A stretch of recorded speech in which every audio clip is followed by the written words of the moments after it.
Côte d'Ivoire, autour de Blé Goudé, vers une réconciliation nationale effective. Nous nous interrogeons ce matin. Madame, Messieurs, bonjour, très heureux de vous retrouver sur Panafricanist TV, la chaîne de télévision des panafricanistes. Bienvenue à toutes et à tous à cette autre édition de Parole panafricaniste.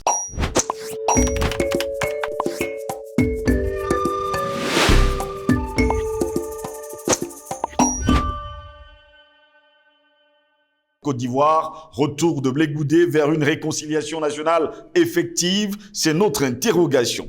Charles Blé Goudé est rentré samedi en Côte d'Ivoire après plus de 8 ans d'absence, considéré comme le pilier du régime de l'ex-président ivoirien Laurent Gbagbo. Blé Goudé a été acquitté de crimes contre l'humanité par la justice internationale. Arrivé à l'aéroport d'Abidjan, Charles Blé Goudé a été accueilli par des dizaines et des dizaines de personnes, dont l'ancienne première dame Simone Gbagbo, tout comme l'ancien président Laurent Gbagbo. Charles Blé Goudé avait été définitivement acquitté en mars 2021 par la Cour pénale internationale de La Haye de crimes présumés pendant la crise post-électorale de 2010-2011. À l'époque, il faut le préciser, la victoire à la présidentielle de Laurent Gbagbo a été discutée et surtout fait problème du côté de la Côte d'Ivoire, surtout contesté justement par Alassane Dramane Ouattara, qui finalement deviendra le président de la République. Et bien sûr, on notera justement à cette année-là que deux mots seront utilisés par la communauté internationale, président élu et président reconnu. Rappelez-vous d'ailleurs que Laurent Gbagbo était le président élu. Pendant ce temps, Alassane Dramane Ouattara était justement le président reconnu par, on va le dire, la communauté dite internationale. Une crise qui avait débouché, eh bien, sur un précédent de 3000 morts et conduit à l'arrestation de Laurent Gbagbo en avril 2011. Charles Blé Goudé avait lui été arrêté en 2013 au Ghana, puis transféré à La Haye en 2014. Après plusieurs mois en résidence surveillée à Abidjan, un peu plus d'un an après son acquittement, il a obtenu finalement un passeport des autorités ivoiriennes en mai dernier, puis un feu vert de celle-ci pour rentrer sur sa terre natale. Voilà pourquoi nous nous interrogeons aujourd'hui, Côte d'Ivoire, autour de Blé Goudé, vers une réconciliation nationale effective. En tout cas, c'est notre grande interrogation. Pour répondre à nos questions, nous sommes avec un homme politique, Patient Parfendome, qui est avec nous encore ce matin. Patient Parfendome, bonjour, bienvenue à vous. Bonjour Steve Joslingos, bonjour à tous nos internautes, c'est tous ceux qui ont beaucoup de plaisir à suivre et écouter les développements de vous et de vos invités sur vos différents plateaux à travers la toile. Bonjour à nos valeureux techniciens, bonjour à notre vaillante diaspora, bonjour à toute la jeunesse africaine qui aspire à la liberté, à la paix, à la véritable démocratie, parce que de plus en plus, le mot démocratie dans ce monde unipolaire est totalement galvaudé, il a perdu de son sens, parce que si on vous dit, par exemple, qu'un chef d'État, comme c'est le cas de M. Macron, qui a pu être élu seulement avec 12%, n'est-ce pas, de l'ensemble du corps électoral, est-ce que c'est ça la démocratie? Du tout. Ça pose une véritable question de la légitimité de ceux qui sont aux affaires d'Occident. Je ne vais pas vous parler de Mme Ursula von der Leyen, qui, elle, n'a aucun mandat électif, donc aucune légitimité en réalité pour parler au nom de l'Europe, même comme technocrate. C'est elle qui décide en lieu et place de ceux qui ont reçu un mandat de leur peuple, même si les mandats peuvent être appréciés de manière diversement, comme je viens de le faire. Alors, ça pose cette réalité-là, et nous estimons tout simplement que le monde d'aujourd'hui, surtout la jeunesse africaine aujourd'hui, aura suffisamment des grilles de lecture mieux étoffées pour essayer de bien analyser les jeux et les enjeux de ce monde très très complexe dans lequel nous avançons. Très heureux de vous avoir encore ce matin, Patient Parfendome. On parle justement de la Côte d'Ivoire. Ce matin, Charles Blé Goudé est finalement rentré en Côte d'Ivoire. Va-t-on vers une réconciliation nationale? Permettez-moi tout de go d'abord de commencer par saluer le peuple de Côte d'Ivoire, le vaillant peuple ivoirien qui est passé par des années de guerre, d'une souffrance indescriptible, une véritable Nakba qui s'est abattue sur ce pays depuis la crise post-électorale des élections présidentielles des années, je crois, 2011-2012. Bon retour au ministre Blé Goudé, l'ancien ministre Laurent Gbagbo, en charge de la jeunesse, qu'on appelle vulgairement j'allais dire, à lequel on a collé l'étiquette du ministre de la rue, oui, parce que c'était un as en ce qui concerne la mobilisation. Bon retour à lui sur sa terre natale après 8 ans, n'est-ce pas, de réclusion hors de son propre pays. Il revient en Côte d'Ivoire, un homme libre, un homme dont la CPI, c'était ce tribunal comme la prétendue communauté internationale a lavé de toute souillure, donc revient en homme libre, capacité aussi de participer à l'élaboration d'une nouvelle réalité politique en Côte d'Ivoire. Et même maintenant, est-ce que son retour va participer à accélérer le processus de réconciliation? J'en doute très fort. Je vais être un peu lucide là, aujourd'hui. J'en doute très fort parce qu'aujourd'hui, dans le dispositif sur le plan géopolitique international de l'Afrique de l'Ouest, le pouvoir ivoirien actuel avec la Côte d'Ivoire joue un rôle très très important qui permet aujourd'hui de maintenir une situation j'allais dire, d'équilibre, la terreur que veut imposer la France et l'impérialisme vis-à-vis de la nouvelle dynamique impulsée par de dignes fils d'Afrique qui sont décidés à reconquérir leur souveraineté perdue.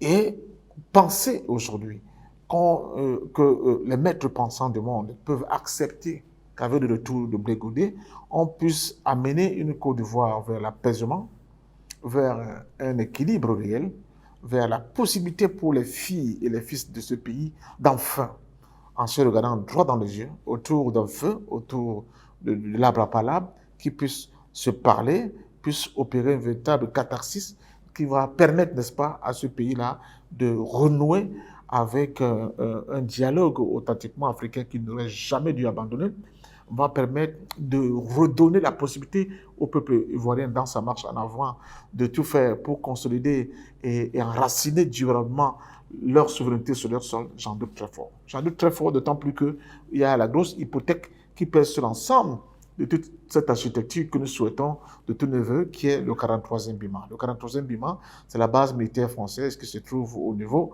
n'est-ce pas, de la Côte d'Ivoire, mais surtout le 43e BIMA, c'est le point logistique, n'est-ce pas, extrêmement important, tactique et stratégique, d'où la France peut partir pour essayer de créer des situations de bérézina un peu partout dans la sous-région. Est-ce que la France aujourd'hui, en particulier l'impérialisme occidental en général, peut accepter perdre la Côte d'Ivoire? Voilà, c'est un point de levier aussi important comme la Côte d'Ivoire, j'en doute très fort. C'est pour cela que je demande aux gens d'être un peu plus modestes, du point de vue des ambitions, d'être moins dithyrambique, du point de vue du rêve qu'on veut bien entretenir, qu'avec le retour de Blé Goudé en Côte d'Ivoire, ça y est, c'est bon, là maintenant, tous les problèmes seront résolus. Et puis, non, je crois quand même, je pense pas. Je pense plutôt qu'il y aura une tentative de la part du pouvoir ivoirien, si je parle de tentative, je suis même un peu modeste, d'essayer de diviser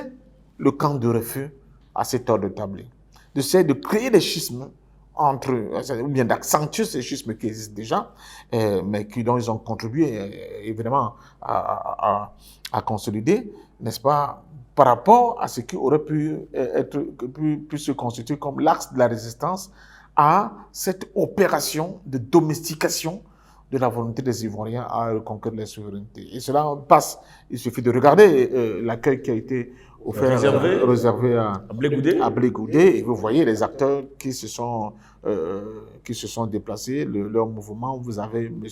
Pascal Affi-N'Guessan, et on sait que les rapports qu'il entretient avec le président les autorités en place, d'abord avec le président Laurent Gbagbo, son ancien mentor, et le peuple des peuples africains Côte d'Ivoire, et les rapports qu'il entretient justement avec M. Alassane Dramane Ouattara, qui sont devenus pratiquement des rapports incestueux.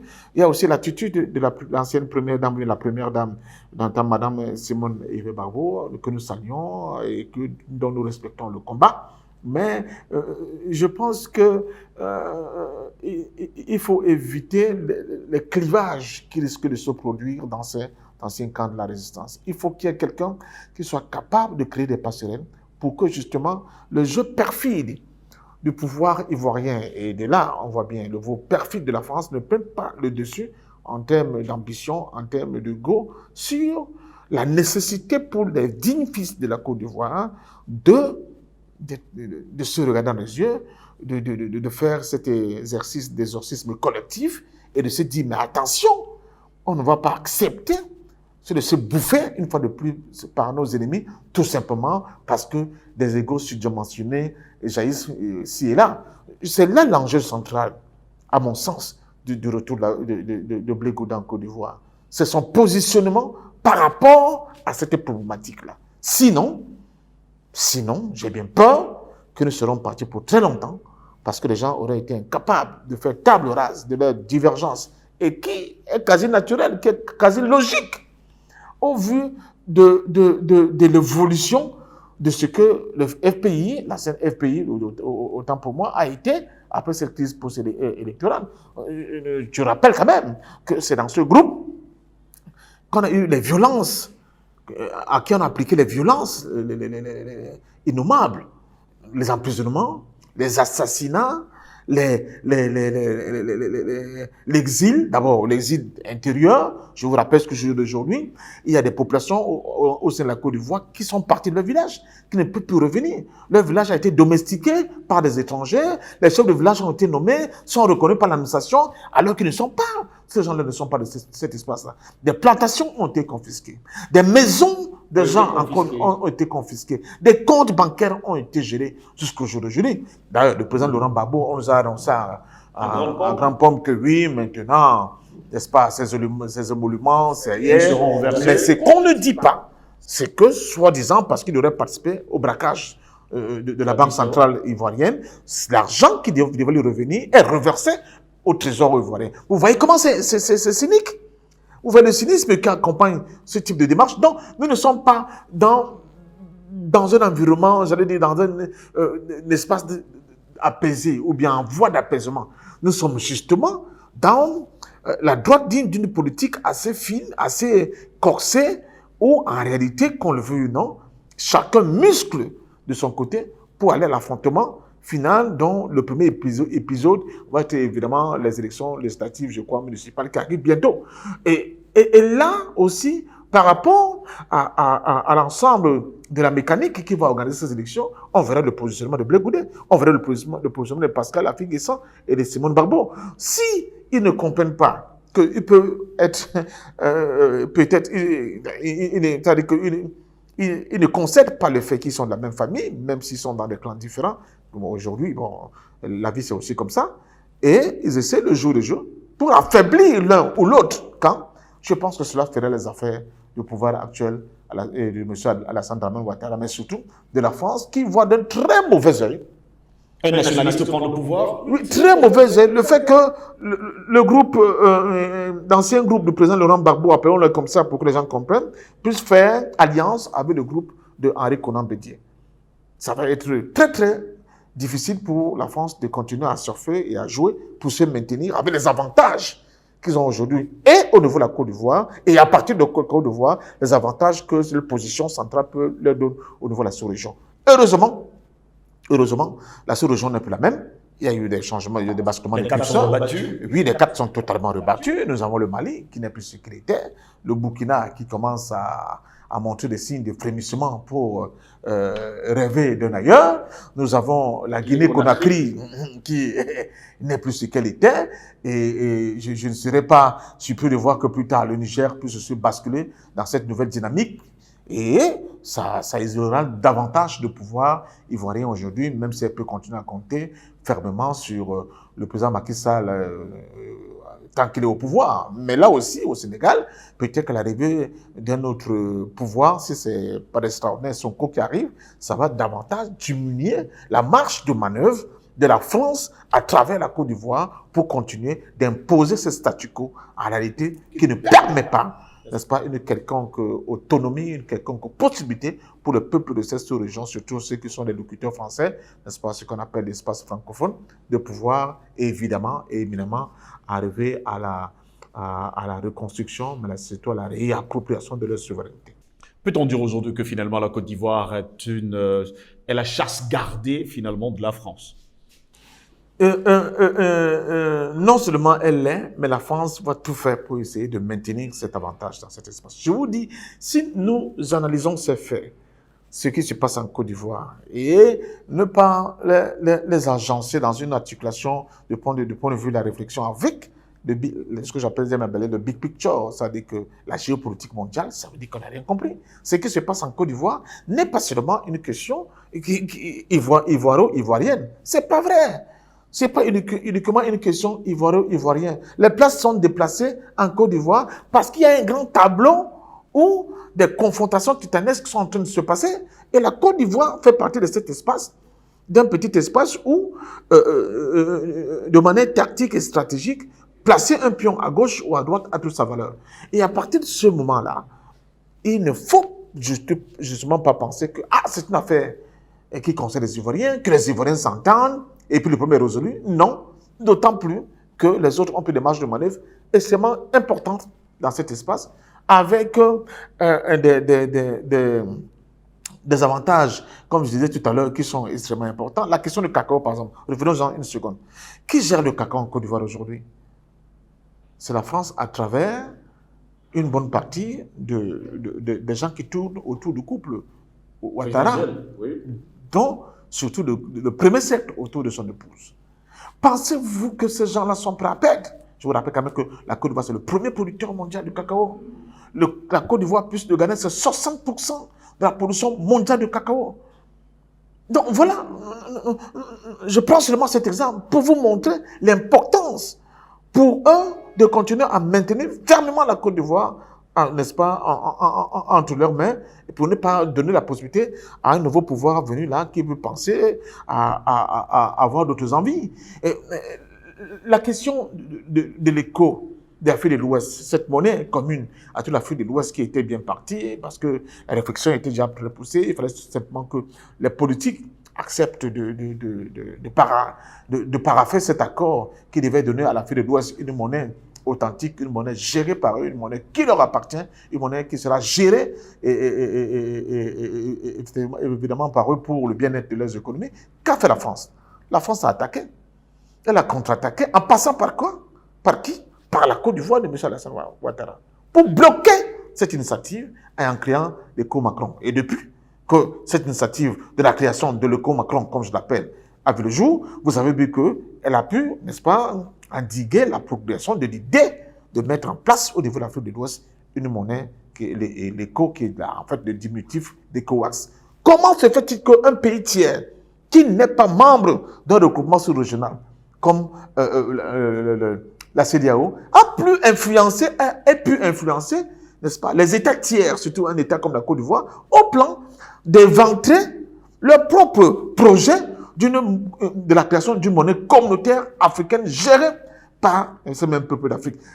C'est là, vous voyez, le gros jeu, le questionnement, mais surtout la réalité qui nous gicle au visage et qui montre effectivement que nous ne sommes pas du tout encore sortis de l'ornière. C'est pour ça qu'à mon sens, pour le monde, la France ne sera prête à perdre la Côte d'Ivoire, parce qu'accepter une véritable réconciliation en Côte d'Ivoire, sans qu'il y ait l'onction, j'allais dire le parapluie et le hockey de qui que ce soit, qu'on laisse les Ivoiriens comme de grands garçons, essayer de régler le problème entre eux, la conséquence directe sera la perte de l'influence de Paris dans cet espace. Or, pour rien au monde, la France n'est pas prête à l'accepter. La preuve, on a eu des milliers de cadavres pour installer un individu au pouvoir, sans qu'aujourd'hui les Ivoiriens puissent nous dire quels sont les dividendes qui tirent, n'est-ce pas, de la présence de cet individu à la tête de leur État. Donc, je crois que le jeu central se trouve là, et on voit très bien aujourd'hui, il a suffi que le président Ibrahim Traoré aille rencontrer son frère, le colonel Assimi Goïta, et qui signe un certain nombre d'accords militaires, les États-Unis d'Amérique, dont on a l'impression qu'ils sont très éloignés en termes d'intérêt de ce champ-là, de cet espace-là, réagissent pratiquement au cas de tout et frappent le Burkina Faso par des sanctions. Donc, et là, on comprend à quel niveau, j'allais dire, de rivalité, de contradiction, mais surtout de volonté n'est-ce pas, de ne pas accepter une nouvelle réalité politique dans cet espace cher, n'est-ce pas, à ces élites occidentales mondialisées qui ne veulent pas du tout que l'Afrique puisse enfin voler de ses propres ailes. C'est ça le fond de la question. Donc, retour de Blé Goudé, c'est une bonne chose. Mais les effets de ce retour ne peuvent être bénéfiques pour notre continent que s'ils prennent la mesure de leurs responsabilités en refusant d'être les marionnettes d'un jeu tissé depuis Paris qui va tout faire pour tenter d'accentuer des divisions entre le camp de la résistance ivoirienne. Avec le retour de Charles Blé Goudé, justement du côté de la Côte d'Ivoire, et après leur acquittement du côté de la Cour pénale internationale, sans oublier bien sûr Laurent Gbagbo, et bien sûr bien d'autres encore, peut-on dire aujourd'hui que les instances internationales, et surtout la justice internationale, va regarder finalement du côté d'Alassane Dramane Ouattara pour trouver finalement le coupable dans la crise post-électorale de 2011? Dans l'architecture de la mécanique de domination du monde par l'Occident impérialiste, il y a plusieurs outils. La Cour pénale internationale est l'un des outils créés par ces impérialistes, ces mondialistes, sur le plan de la justice. Avec l'idée, avec un narratif, avec l'espoir de convaincre les autres peuples du monde qu'ils seront en face d'une justice impartiale. Faux, faux, faux et archi-faux. On ne trouvera donc jamais le coupable dans cette crise, puisque tout le monde connaît le coupable. Écoutez, M. Laurent Gbagbo, depuis 10 ans, il est en procès. Quand vous avez vu le déroulé du procès de Laurent Gbagbo, très rapidement, on s'est rendu compte que c'était un dossier vide, bien que c'était un dossier qui fut à charge par Mme Bensouda. Donc forcément, on devait commencer à chercher, à taper dans le camp inverse pour dire, bon, ok, ici, des années passent, mais on ne voit pas l'once d'un petit frémissement d'une quelconque culpabilité de la part de ce camp. Arrêtons au moins des gens aussi, puisqu'il y avait des rivaux, si on peut présenter les choses de cette manière. De l'autre côté, pour commencer aussi au moins à auditionner. La CPI n'a pas pu le faire. Maintenant, on nous annonce que oui, la CPI aurait dit que bon, cette fois-ci, elle va aussi regarder le camp de Ouattara. Mais à quel moment? Comme on disait dans mon village, des langues appellent à mort. Mais c'est pas possible. Donc, c'est pertinemment que cet outil-là, la CPI, le timing de son action sera ordonné par les deep state, qui sont les principaux financiers de cette CPI. C'est eux qui vont dire on peut ou on ne peut pas. Donc, par principe, moi, je suis opposé totalement au fait qu'on nous fasse vendre l'idée et l'illusion selon laquelle la CPI serait un tribunal impartial. Ce n'est pas vrai. Depuis l'affaire Milosevic, on a bien vu que ce n'était pas un tribunal impartial. L'affaire Gbagbo, encore, avec beaucoup plus d'éclat encore, l'a démontré. Donc, qu'attend la CPI? Qu'attend la CPI? Donc, on est là dans les éléments, on est là dans des effets d'annonce qui, à mon sens, ne rendent pas de suite. Ils ne pourront avoir de suite que si les principaux protagonistes, surtout le président Laurent Gbagbo, n'est plus vivant. Parce qu'on sait, vous savez, dans la construction du chemin de l'Occident, il ne faut jamais faire d'un noir un héros. Il ne faut jamais faire d'un noir dans le monde moderne que nous avons un héros. C'est pour ça qu'ils font tout et tout pour broyer complètement l'image de nos héros. Or, l'image par excellence, qui aurait été du carburant pour la jeunesse africaine en lutte et en quête, n'est-ce pas, de sa dignité et de sa souveraineté, aurait été de revoir Laurent Gbagbo revenir au pouvoir. Voilà un Africain qui a été accusé de tous les maux du monde, qui a été déporté dans une prétendue cour pénale, dans un simulacre de procès, et qui est revenu là. Alors que, j'insiste, tous les témoins qui étaient à charge ont été triés sur le volet par Mme Fatou Bensouda et son prédécesseur, M. Ocampo. Oui. Et arrivé là, ça fait chute comme une baudruche. Il n'y avait rien. Finalement, c'est un dossier clos? Je ne peux pas vous dire que c'est un dossier clos. Ils vont plutôt utiliser la Côte d'Ivoire, non, la CPI, pour continuer à faire nourrir l'espoir. Ceux qui ont porté leur confiance dans cette cour. Ah, attention, on va faire. Dans bientôt, on va regarder dans le cas de Ouattara. Mais entre-temps, ceux qui auraient pu apporter la lumière dans le camp de Ouattara, ils sont en train de mourir. On appelle Ringon Koulibaly est mort, Bakayoko est mort, le colonel, celui qui a été passé, colonel, comment il s'appelait encore oh là là, le nom m'échappe, est mort. Et depuis qu'on nous a carré, depuis un certain temps, on ne le voit plus. Donc, qui c'est responsable? Mais qui va donc traîner M. Ouattara à la cour pour dire, monsieur, venez vous expliquer. Soro est en exil, il est en difficulté. Vous voyez, je parle de Ouattao, il est mort, et puis ça continue, la ligne est longue, la liste est longue. Tous les gars, comme le Cerbère qui était, je crois, gouverneur de côté de San Pedro, il est mort. Donc, tout cela, dont les images de la violence, les images de crimes étaient évidentes, ils sont en train de partir l'un après l'autre. Vous aurez un qui en face. Donc, on tue, on se sert du temps pour éliminer complètement tous les témoins gênants. Et finalement, vous aurez une coquille vide en termes de procès. Donc, Est-ce au peuple ivoirien aujourd'hui de jouer sa carte pour que les choses changent? Oui, nous avons un problème encore en Afrique. Nous avons un problème en Afrique. J'aime vous donner un peu cette image. Je dis l'Afrique, c'est comme un géant qui était dans un sommeil comateux. Oui. Il a fallu que mes amis et moi, depuis plus d'une décennie, que nous soyons là à lui administrer des traitements de choc pour au moins pouvoir le réveiller. Oui, certes, il s'est réveillé. Cette Afrique s'est réveillée au vu de ce que nous voyons. Elle est même un peu debout, mais elle titube encore. Elle n'est pas totalement encore en pleine possession de ses moyens physiques, physiologiques. Mais pas totalement. C'est ça le point faible, n'est-ce pas, de nos populations aujourd'hui et de nos peuples. C'est le point faible. Cette prise de conscience de cette réalité-là. Quand ils vont arriver avec votre secours, je l'espère fort heureusement, alors là, je pourrais vous dire que c'est une autre donne qui va s'établir au niveau d'un pays comme la Côte d'Ivoire. Mais maintenant, quand on écoute les acteurs de la Côte d'Ivoire, on a envie de rigoler. On a vraiment envie de rigoler. Il faut continuer à développer l'idée de la conscience historique au sein de nos masses. Il faut leur dire qu'ils ne sont pas seulement les héritiers des esclaves et des colonisés. Ils sont aussi les héritiers de ceux qui ont apporté l'humanité à ce monde. Ils sont les héritiers des grands qui ont structuré la pensée moderne.